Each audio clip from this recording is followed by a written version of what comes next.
Growing up, I always believed my family was ordinary, average, loving, and simple.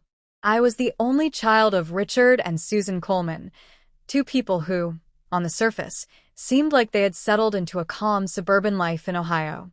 My dad worked as a mechanical engineer, and my mom was a librarian at our local public library. They were the kind of couple that rarely argued in front of me, celebrated every birthday, and always packed extra snacks for my lunchbox in elementary school. But what I found out just a few months ago changed everything I ever thought I knew about them, and it reshaped my entire understanding of love, sacrifice, and identity. It started one lazy Sunday afternoon when I was cleaning out the attic.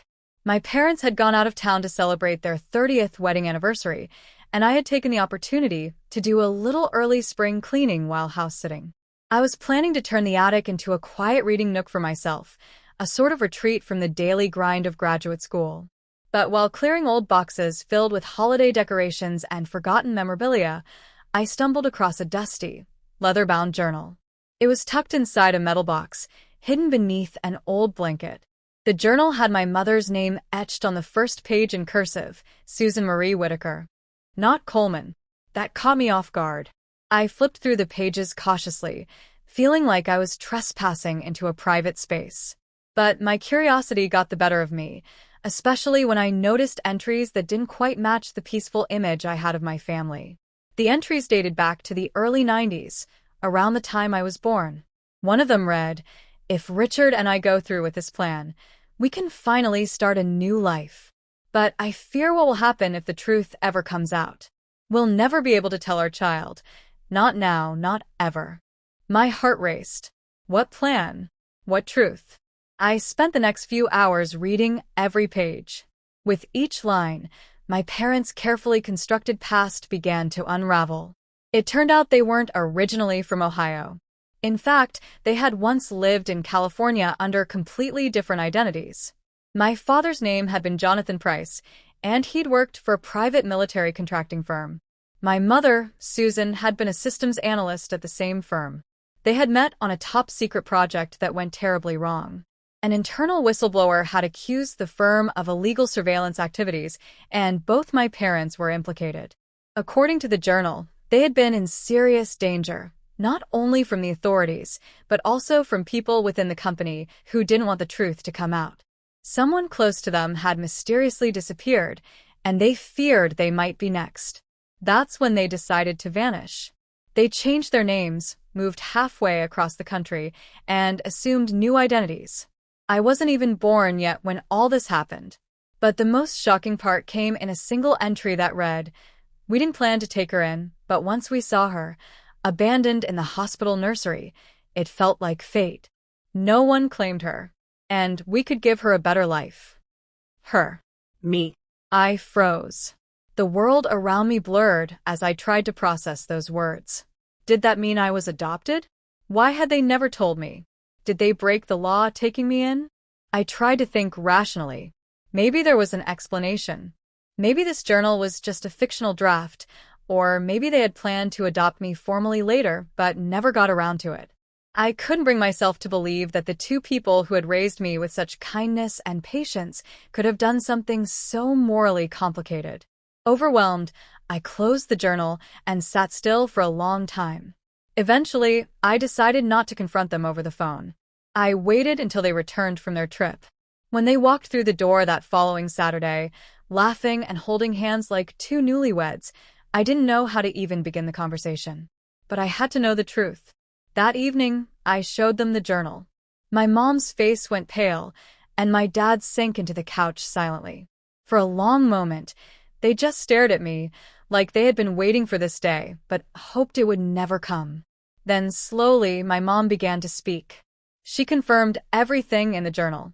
They had once worked for a defense contractor in San Diego. A project had exposed innocent people to unlawful monitoring, and when they tried to blow the whistle, they found themselves targets. A colleague they trusted vanished.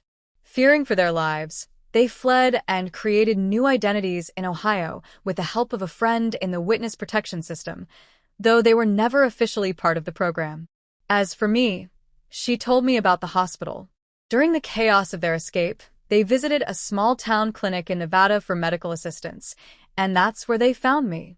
I had been abandoned by my birth mother, who was never identified. I was only a few days old. The hospital had reported it, but no one came to claim me. My parents, seeing an opportunity and driven by emotion, offered to take care of me.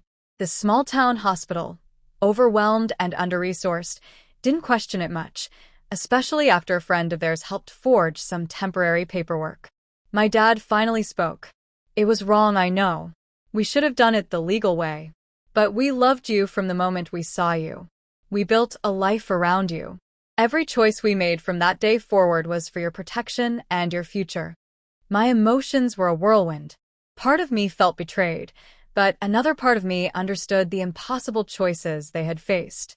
They had risked everything, not just to protect themselves, but to give me a life. A real life. And I couldn't deny the love they'd given me throughout the years.